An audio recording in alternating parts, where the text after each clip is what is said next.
반갑습니다. 오늘 마가복음 7장에 이르러서 마가복음 7장 말씀을 함께 나누게 될 텐데요.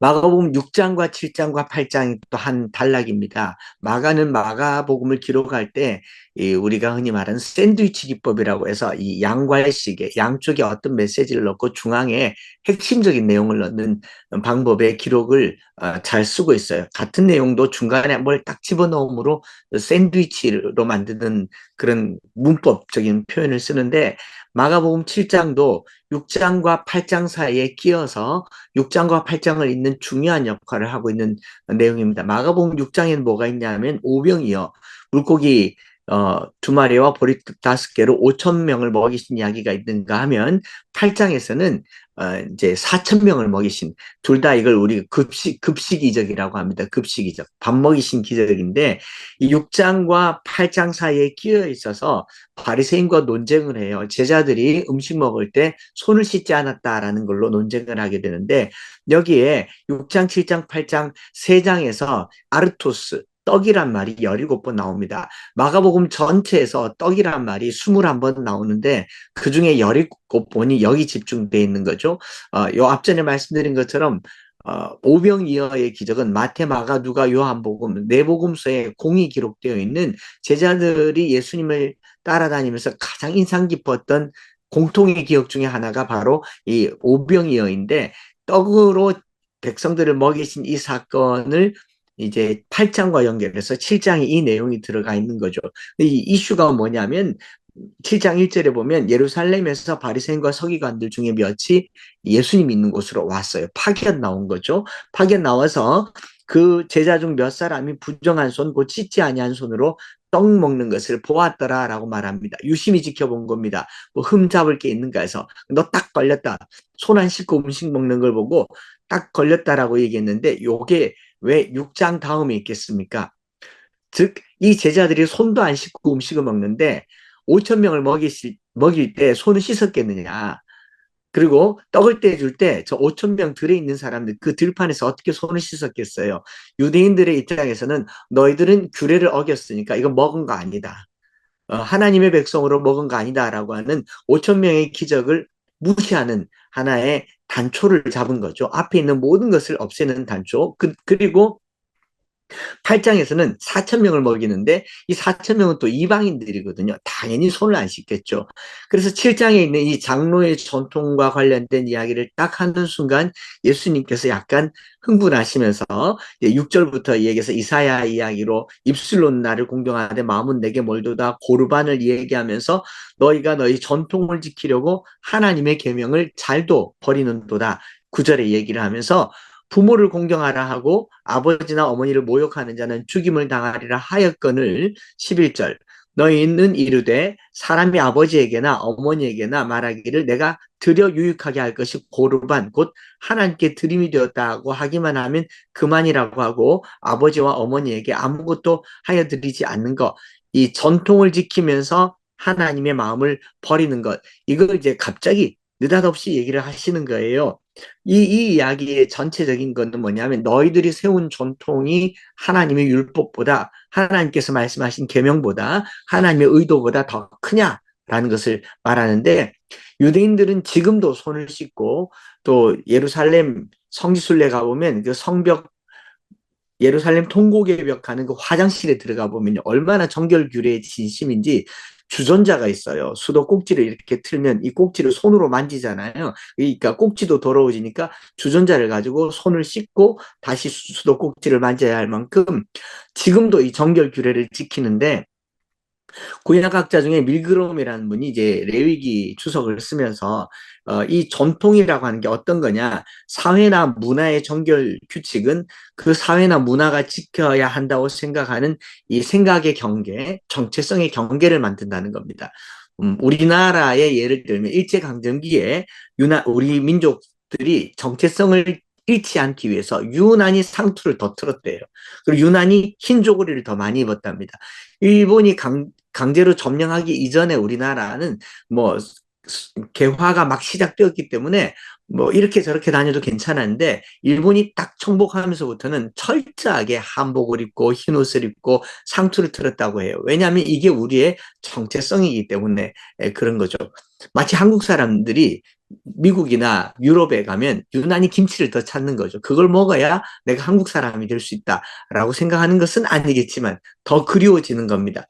유대인들이 만든 손 씻는 전통, 장로의 전통도 바로 이와 같은 것이고, 또 고르반이라고 하는 것도 카라브, 하나님께 가까이 한다라고 얘기하면서 신구약 성경이 80여 번 나오는 중요한 단어예요. 하나님께 이걸 드려서 하나님과 가까워진다라는 걸 핑계로 부모님께 해야 될 걸 안 하는 거죠. 그래서 내가 하나님께 예물 드렸으니 어머니 아버지는 참으세요. 그러면서 이 고대 사회의 나이 든 어른들을 향한 공경을 잃어버리는 것을 책망하면서요. 유전으로 전한 하나님의 말씀을 너희가 전한 유전으로 하나님의 말씀을 패하고자 하느냐, 이 본질이 없어지는 것을 얘기하면서 6장과 8장에 먹이는 사역, 아르토스, 먹이는 것은 생명과 관련되어 있는데 이 생명의 전통이 어떤 의미가 있는지를 예수님께서 가르치신 내용이 바로 7장에 있는 이야기다라고 볼 수가 있습니다. 그러면서 누가복음 10장의 선한 사마리아인의 비유에 비유이지만 드러내는 신분이 제사장과 레위인들이잖아요. 너희들이 장로의 유전과 전통 하나님의 계명을 지키면서 피 흘린 사람, 그 빛에 누워 있는 사람을 이웃으로 여기지 않는 게 이게 종교인이냐, 그리고 성직자냐라고 얘기를 하는데 이런 규례가 오늘날도 똑같습니다. 여러분 성지순례를 가보면 이스라엘의 맥도날드에 혹여나 가보게 되면 맥도날드 다른 나라에 없는 맥도날드 메뉴를 발견하게 되는데 치즈버거가 없습니다. 치즈버거. 이스라엘에서 치즈버거를 발견하면 제게 꼭 알려주시면 제가 시상하도록 하겠습니다. 치즈버거에 치즈가 없어요. 이름은 치즈버거인데 치즈가 없습니다. 왜 없느냐 하면은 햄버거 안에 치즈를 넣지 않아요. 코쇼 음식이라고 해서 고기와 유제품, 고기와 유제품을 섞어서 먹지 않는 게 전통인 거죠. 그래서 지금도 오늘날의 메뉴에도 치즈와 고기를 함께 섞지 않습니다. 왜 그러냐? 레위기에 나와 있는 그걸 그대로 지키는 거예요. 출애굽기에 23장에 보면 염소 새끼를 그 어미의 저주로 삶지 말지니라. 요것 때문에 유제품과 고기를 함께 두지 않는 전통이 지금까지 지켜오는데 전통은 지키는데 의미를 해석하지 못하는 겁니다. 그 의미가 뭐냐면은 어미와 새끼를 같은 날 잡아서 어미의 젖에 새끼를 삶으면 그게 사람이 굉장히 잔인해지잖아요. 나 먹기 위해서 생산성을 향상시키기 위해서 혹은 나의 건강을 위해서 그 어미의 피눈물 나는 일을 하는 거죠. 어미의 젖을 짜서 그 젖으로 새끼를 삶는 게 굉장히 잔인하다라고 얘기해서 잔인해지지 말라는 의미로 규례를 정했는데 의미는 사라지고 규례만 남은 거죠. 오늘날 뭐 최근까지도 이슈가 되었던 광우병. 왜 광우병이 생겼습니까? 경제적 이윤을 극대화하기 위해서 처치하기 힘든 늙고 병든 소를 갈아서 그 육골분을 사료로 만들어 가지고 어린 송아지에게 먹여서 생긴 병이 광우병입니다. 그러니까 이제 소가 소를 잡아먹는 그 소를 우리가 또 먹으니까 광우병이 된 거죠. 이게 인류 역사 속에서 치즈와 고기를 같이 먹지 말라, 우유와 고기를 같이 먹어서 안 된다고 하는 이 이유도 경제적인 이윤이나 이윤을 극대화하기 위해서 또 짐승을 무자비하게 잡음으로 나의 필요를 채우는 이 사람의 탐욕에 대한 이 제한 장치가 같은 날 먹지 말라인데 오늘 우리는 그런 것들을 고려하지 않은 채 그냥 규칙만 지키는 겁니다. 또 다르게 예를 들면 소를 키우려고 나무를 벌목하는 행위가 생태계를 파괴하는 행위임에도 불구하고 소고기가 소요가 많으니까 저기 남미에서 브라질에서 그 나무를 키워서 이 지구상에 있는 모든 이 산소를 공급해야 되는 곳에 나무를 베어버리고 소를 키우는 거죠. 이게 생태계를 파괴하는 겁니다. 생산의 극대화, 이윤의 극대화를 위해서 하는 잔인한 행동, 또 밤늦게까지 일을 한다거나 아니면 노동자들에게 그 쉬어야 할 권리를 박탈함으로 회사에 유익을 주는 모든 것들에 대해서 제한하는 그 규례가 고기와 치즈를 육류와 유제품을 같이 먹지 마라 이런 걸 이제 규례로 만들었습니다. 그러면 손을 씻어라라는 말은 왜 손을 씻고 음식을 먹어야 되는가? 유대인들은 그냥 손을 씻으면서 자기가 유대인인 것을 확증하는 방법인데 그 중동 지방에 물도 잘 안 나오고 물도 잘 없고 어디 가서 물 구하기도 어려운데 꼭꼭 손을 씻어요. 그게 뭐냐면 오늘날 우리로 치면 그리스도인들이 밥 먹을 때 식사기도 하는 거 그 정도 될 거예요. 여러분 식사하면서 진심으로 하나님께 감사하고 이걸 먹지 못해서 굶주린 사람을 위해서 중보하고 특별히 북한에 있는 우리 동포들 위해서 기도하고 그러지 않잖아요. 그냥 밥 먹기 위해서 하는 요식행위로 눈 잠깐 감았다 뜨는 거라면 그게 어찌 보면 장로가 세운 전통이겠죠. 그리스도인들이 모인 자리에서 어떤 사람이 기도 안 하고 밥 먹었다고 너 왜 기도 안 하냐라고 물었을 때 그 왜 기도하는지를 우리가 한번 생각해 보아야 되겠죠. 밥 먹다가 체할까 봐 소화 잘 되게 하려고 그저 나의 건강을 위해서 기도하는 것 그것보다 더 깊은 식사 기도의 의미가 있지 않겠습니까? 그리스도는 이 집의 주인이시오 모든 식사에 말없이 듣는 이시라. 이런 어떤 주님의 임재를 만들어가는 게 식사 기도였거든요. 그리고 우리 한국의 개신교 초기에는 식사 기도할 때 밥 먹을 때 항상 예수님 밥자리를 남겨두었다라고 얘기를 했던 것처럼 그게 뭐 제사 문화랑 섞여서 좀 그렇기도 하겠지만 say grace, give thanks라는 말은 이 식사를 하는 것조차도 하나님을 향한 감사와 감동과 우리 하루의 삶에 대한 의지가 붙어 있는데 우리는 이것조차도 의미가 없어질 때 전통이 될 수 있다라는 겁니다. 그래서 오늘날 우리가 주일날 교회 가는 거, 11조를 드리는 거, 식사기도 하는 게 그냥 형식만 남아 있으면요. 계속 우리가 의미 없는 신앙생활이 될 수가 있습니다. 주의를 지킬 때 하나님께서 세상을 만드시고 시간을 만드시면서 그 시간을 끊어준 의미를 생각하면서 주의를 지키면 훨씬 복된 날이 될 겁니다. 11조를 드릴 때도 물질의 주인이 하나님이심을 중심으로 고백하면서 드려진 예물과 의무적으로 해야 할 그 뇌물이 다른 것이죠. 그래서 예수님이 이 부분을 짚고 넘어가려고 하는 것이 바로 7장에 있는 이야기입니다. 왜냐하면 6장에 오병이어로 먹인 사람들은 다 유대인들이었고 8장에서 4천 명을 먹인 사람들은 다 이방인이었어요. 이 십자가 복음이 이제 유대인에게서 이방인에게로 확장될 때 전통이 얼마나 방해가 될 수 있는가를 그 본질을 다시 살피면서 전해주는 내용이 바로 이 내용이라고 생각합니다. 저는 오늘날 우리의 교회가 한 140년의 기독교 전통을 가지면서 습관 속에 들어가 있는 기독교인들이 적지 않게 많다고 봅니다. 모태신앙이 많고 오랫동안 신앙생활한 신앙생활자들이 많기 때문에 이제쯤에서 우리가 본질적으로 신앙생활의 그 뿌리와 의미를 찾아갈 때가 됐다라는 생각을 해봐요. 교회를 하면서 느낀 게 주일날 교회를 오긴 오는데 이 날이 얼마나 중요한 날인지 생각하지 못하고 오는 경우가 많고 하나님 앞에 예물을 드리면서 기부금 확인도 받고 연말정산도 하는데 하나님께 예물을 드린 그 예물이 어떤 의미인지 조금 더 깊게 생각해 보지 못한 경우가 많아서 이제 목회를 하면서 이 부분을 조금 더 강조해야 되겠다. 그래서 이 암송학교 모임이나 모닝 암송할 때 꼭 이렇게 얘기합니다. 하나님의 시간을 도둑질했기 때문에 오늘 우리가 시간 없이 바쁘게 살고 하나님의 물질을 도둑질했기 때문에 오늘 우리가 가지고 살면서도 부족한 삶을 산다. 우리가 하나님 앞에 어떤 전통을 따라서 손을 씻는 것으로 내 정체성을 만드는 게 아니라 손을 씻어야 할 이유가 무엇인가? 바로 예배 때문입니다. 이스라엘 백성들은 성막에 나아갈 때 자기를 정결하게 하는 방법으로 몸을 씻고 하나님께 나아갔잖아요. 손을 씻고 음식을 먹는단 말은 주님이 이 식사의 주인이 되어서 하나님께 예배한다라는 화목제의 의미이기 때문에 손을 씻었어요. 그런데 예수님의 제자들이 손 안 씻었다고 예루살렘에서 파견 나온 바리새인들이 비난하고 힐난할 때에 그 의미가 무엇인가를 예수님께서 다시 말씀하신 내용이 바로 이 본문이고 조금 더 나아가서 먹는 것이 안으로 들어가는 것이 너를 더럽게 하는 것이 아니라 밖에서 안으로 들어가는 것이 더럽게 하는 것이 아니라 안에서 밖으로 나오는 것이 너를 더럽게 한다라고 얘기하면서 본질적으로 안의 것을 깨끗하게 하라라고 얘기를 하는 것 같지만 실상은 안이 깨끗하여져서 밖도 깨끗해져야 된다. 안팎 모두를 이야기하고 있는 내용이라는 것을 알 수 있습니다.